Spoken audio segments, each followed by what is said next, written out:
Investment in securities. Market are subject to market risks. Read all the related documents carefully before investing.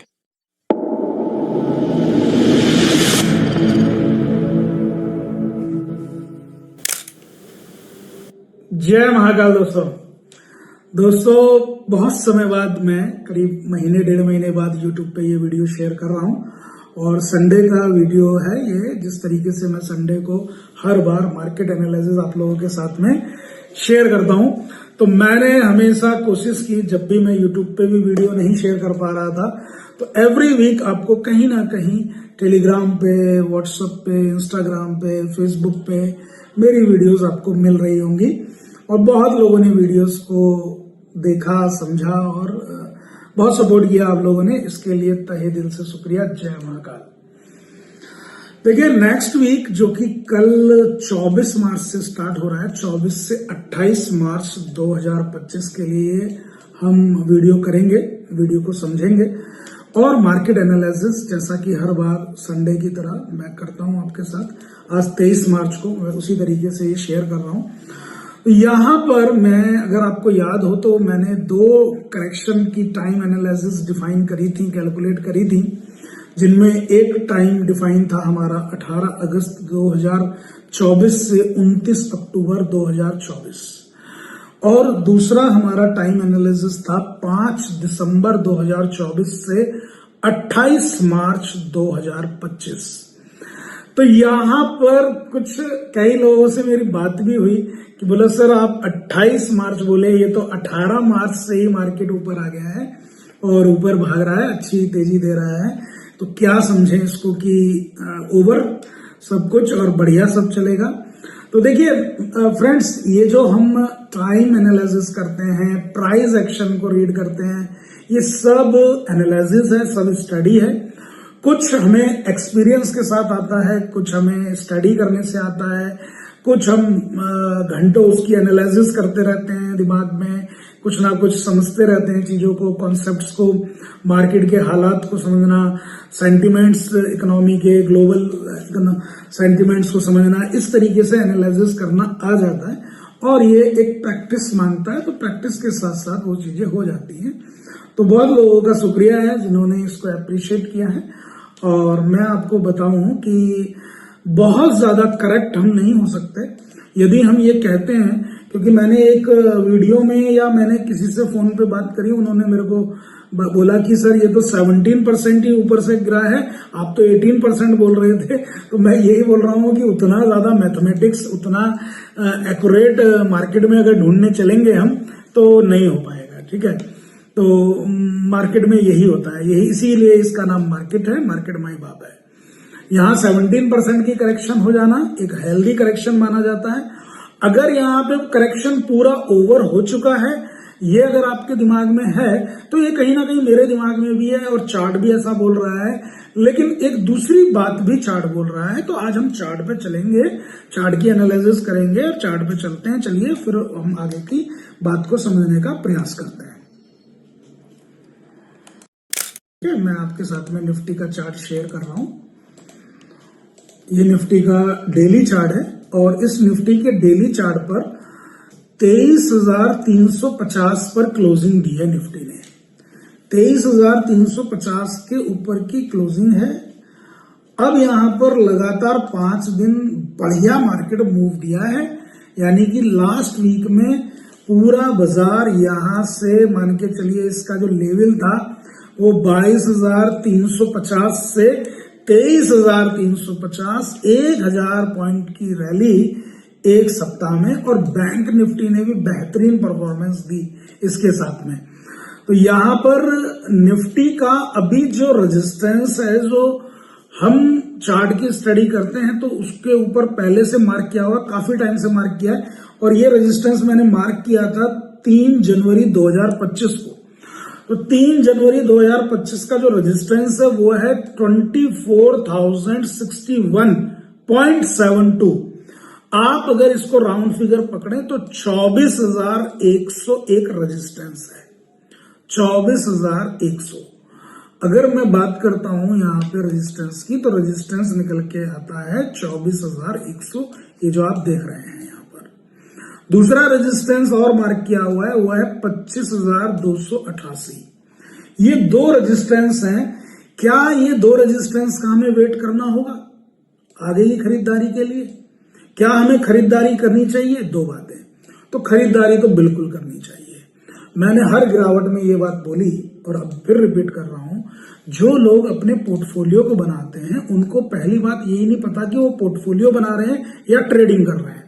जो लोग एक long term का portfolio बनाते हैं, जिसको वो 2028 में 29 में जाके बेचेंगे, और जिसको वो बना रहे हैं 2022 से 23 से, तो वहां पर जब कभी भी निफ्टी में मार्केट में 15% तक की करेक्शन आती है या उससे ज्यादा की करेक्शन आती है, तो वो एक हेल्दी करेक्शन मानी जाती है और वहां पर उन्हें अपने स्टॉक्स में बाय करना चाहिए। उसको एवरेज नहीं बोलते हैं, उसको पिरामिड बाइंग बोलते हैं। एवरेज का कोई कॉन्सेप्ट होता नहीं है बाजार में मेरे हिसाब से, बाकी आप लोग जाने। जो चीज बढ़ रही है, जो चीज बढ़िया है, जो चीज मजबूत है, उसको खरीदने में कोई परहेज नहीं करना चाहिए हमें। तो मार्केट में यहां पर तो उन्हें खरीदना चाहिए।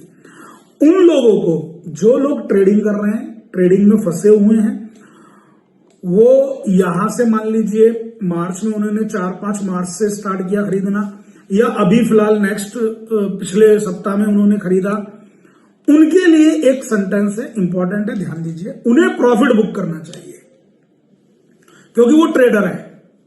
जो ट्रेडिंग कर रहा है उसको इस सप्ताह में, जो नेक्स्ट वीक कल से स्टार्ट हो रहा है 24 से 28 मार्च वाला, इसमें जब जब ऊपर के लेवल आए हमको प्रॉफिट बुक करना चाहिए।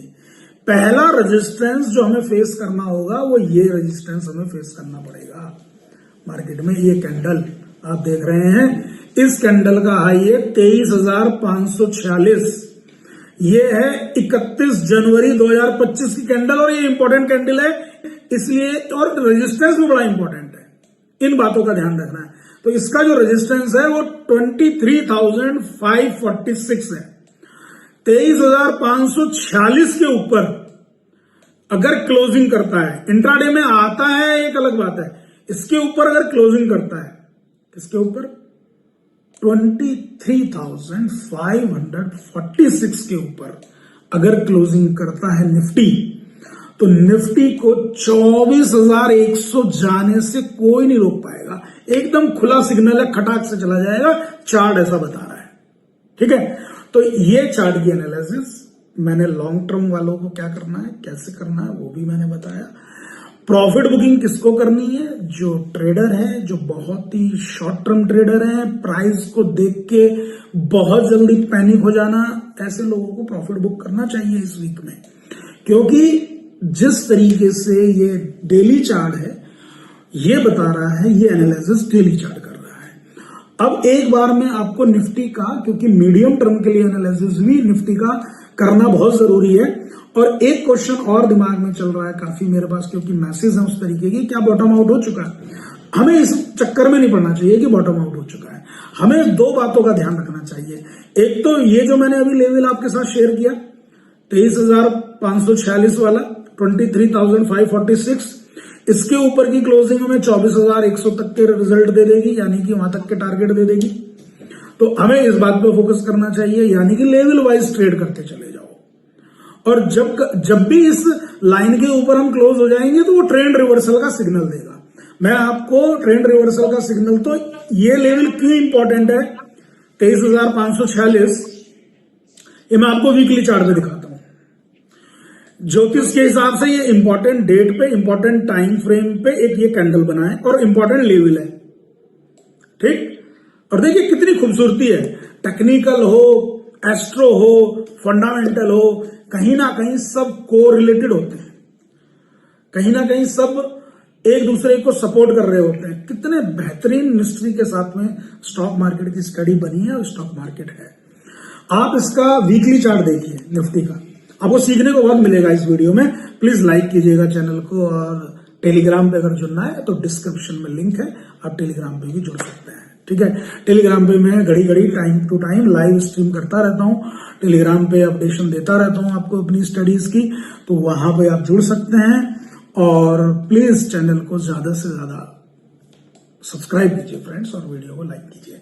देखिए मैं चल रहा हूं इस पे, इसके वीकली चार्ट पर, निफ्टी के, ये निफ्टी का अभी वीकली चार्ट हो गया है, ठीक है।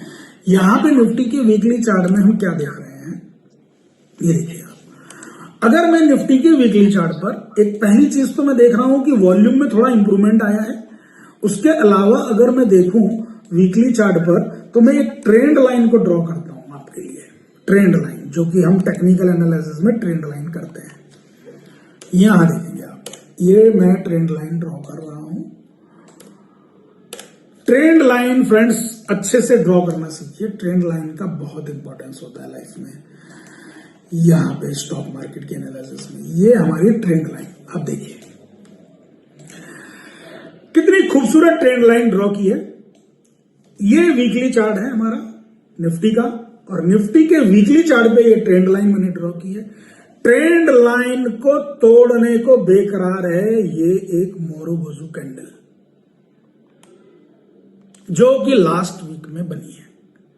और ट्रेंड लाइन को तोड़ने वाला लेवल भी देखिए, 23,520 है, लगभग 23,546 के आसपास। कहने का मतलब है 23,546 के ऊपर ही ये ट्रेंड लाइन को टूटा हुआ माना जाएगा। और एक बात, एक इंपॉर्टेंट बात, इसको ध्यान से सुनिए, वीडियो को स्किप मत कीजिएगा। जब भी एक लंबे अंतराल के बाद, सितंबर के बाद ये ट्रेंड लाइन टूटेगी, तो ट्रेंड लाइन टूटने के बाद बाजार एक तरफा नहीं भागेगा, एक बार रीटेस्ट करने ये ट्रेंड लाइन जरूर आएगी। इट मीन्स ये बात क्लियर हो जाती है कि अगर हम शॉर्ट टर्म ट्रेडर हैं तो हमें हफ्ते 10 दिन में प्रॉफिट बुक करना चाहिए। और अगर हमें लॉन्ग टर्म की प्लानिंग करनी है, पोर्टफोलियो बनाने में डर रहे थे या बनाया ही नहीं, तो पोर्टफोलियो के लिए तैयार हो जाइए। आपका पोर्टफोलियो बनाने का टाइम आ गया है। अगले 3 महीने अप्रैल मई जून तक पोर्टफोलियो बना लिया तो बना लिया, उसके बाद बाजार हाथ नहीं लगेगा। रिकॉर्ड माय वॉइस, ध्यान रखिएगा, क्योंकि अभी एक एस्ट्रो साइकिल में एक जर्क वाला मैंने आप लोगों के साथ वीडियो शेयर किया भी था, वो मूवमेंट आएगा, अप्रैल में भी आ सकता है, नहीं तो मई जून के बीच में तारीख है। उन तारीखों को मैं शेयर करूंगा आपसे पक्का। वीडियो को लाइक कीजिए प्लीज। बार बार रिक्वेस्ट क्यों कर रहा हूं, बहुत दिन बाद यूट्यूब पे मैं दोबारा से स्टार्ट किया है वीडियो डालना, तो थोड़ा सा चैनल को प्रमोट कीजिए फ्रेंड्स, और मुझे भी थोड़ा अप्रिशिएट कीजिए, तो मैं वीडियोस आपके साथ में शेयर करता रहूंगा। तो यहां पर मैंने देखो कितना लॉजिकल बताया। मैं डेली चार्ट पे गया, डेली चार्ट पे मैंने आपको 23,546 का लेवल बताया, 31 जनवरी वाला, और बिल्कुल करेक्ट ट्रेंड लाइन मैंने वीकली चार्ट पे ड्रॉ करी, और ट्रेंड लाइन पे भी वही लेवल निकल के आया, यानी कि उस लेवल के ऊपर ट्रेंड लाइन का ब्रेकआउट होगा, ट्रेंड लाइन के ऊपर जाएगा। जब भी इस तरीके से ट्रेंड लाइन के ऊपर हम 6-8 महीने लगा देते हैं, और वो भी वीकली चार्ट पे, तो ये एक हमारे अपने एक्सपीरियंस को शेयर करता हूं मैंने अक्सर देखा है, तो वो एक बार रिटेस्ट जरूर करता है। रिटेस्ट करने के पीछे रीजन भी है, रिटेस्ट करने के पीछे रीजन ये होते हैं कि कहीं ना कहीं जो डेटा है उसमें प्रॉफिट बुकिंग आती है, और प्रॉफिट बुकिंग आने के बाद में वो रिटेस्ट करने के बाद में बहुत तेजी से बढ़ता है मार्केट, और वो एक समय होता है जहां पे हम खरीदारी कर सकते हैं, और जहां पे हम खरीदारी कर सकते हैं, और जिन्हें बहुत अच्छे बिजनेस मॉडल की पहचान है, अच्छे कंपनीज की पहचान है, वो अभी से शुरुआत करें। चलिए, अगर आज इतने दिनों बाद हम YouTube पे बात कर ही रहे हैं, तो मैं आप लोगों के साथ में एक शेयर को शेयर कर देता हूं, या मैं एक लॉजिकल शेयर बात कर देता हूं कि अभी क्या है ना कि यहाँ रेट कट की बात हमारे इंडिया में भी हो सकती है। तो कुछ दिन से आप क्या देख रहे हो, एनबीएफसीज में अच्छे मूवमेंट आए हैं। पीएनबी हाउसिंग फाइनेंस है, श्रीराम फाइनेंस है, मन्नापुरम फाइनेंस है, इस तरीके की कंपनीज को स्टडी कीजिए। और जो लोग, मैं बता दूं आपको, जो लोग यहां पर मैं आपके साथ शेयर कर देता हूं ये वाला शेयर। कई लोगों ने पूछा, बहुत लोग पूछते हैं इसको, टाटा मोटर्स। बहुत लोगों ने टाटा मोटर पूछा, काफी अच्छा करेक्ट हुआ, नीचे की तरफ लो बनाया, और मैंने एक समय, आपको अगर याद हो तो मैंने बोला था 600 640 के आसपास ये आएगा। टाटा मोटर में जिसको प्रॉफिट बुक करना कर सकता है, हम नीचे के लेवल पे खरीदेंगे, ऐसे मेरे सेंटेंस थे। यहां पर टाटा मोटर एक अच्छी वैल्यूएशन में मिल रहा है। दोबारा अगर करेक्शन देता है 600 से 550 में आता है तो गोल्डन अपॉर्चुनिटी होगी। अदरवाइज अभी से एसआईपी के मोड में हम टाटा मोटर में बाय कर सकते हैं। ये सिर्फ और सिर्फ एजुकेशनल पर्पस के लिए मैं बात कर रहा हूं। खरीदना, बेचना, टारगेट, ये सब आपका निजी फैसला है। लेकिन हाँ, वैल्यूएशन वाइज चार्ट अच्छा लग रहा है मुझको, कोई दिक्कत नहीं है। कंपनी के फंडामेंटल्स ठीक है, इंटैक्ट है, कहीं कोई प्रॉब्लम है नहीं। तो इसलिए टाटा मोटर को आप बेचैन ना हो। टाटा मोटर में जो लोग फंसे हुए हैं तो वो तो फंसे ही हैं। ऊपरी लेवल पे लोगों ने 1000 पे खरीदा, 1100 पे खरीदा, ये कोई लॉजिक नहीं था। ठीक है, तो ये मेरी ओवरऑल आज के मार्केट की वीडियो थी। काफी लंबी वीडियो होगी, माफी चाहूंगा, लेकिन वीडियो बहुत इंपॉर्टेंट है इसलिए मैंने आपसे शेयर किया। दो बातें फिर से मैं एक बार ब्रीफ करूंगा कि ट्रेडर्स को प्रॉफिट बुक करना चाहिए अगले 1-2 सप्ताह में। लॉन्ग टर्म पोर्टफोलियो इन्वेस्टर्स को अपने पोर्टफोलियो की प्लानिंग करनी चाहिए। अभी एक बार हम ट्रेंड लाइन का ब्रेकआउट करने के बाद रीटेस्ट जरूर करेंगे। 23,546 पे एक अच्छा रेजिस्टेंस है, हो सकता है यहीं से प्रॉफिट देखने को मिले। अगर यहां से प्रॉफिट देखने को नहीं मिला तो 24,100 के लक्ष्य के लिए तैयार रहिए। जय मां।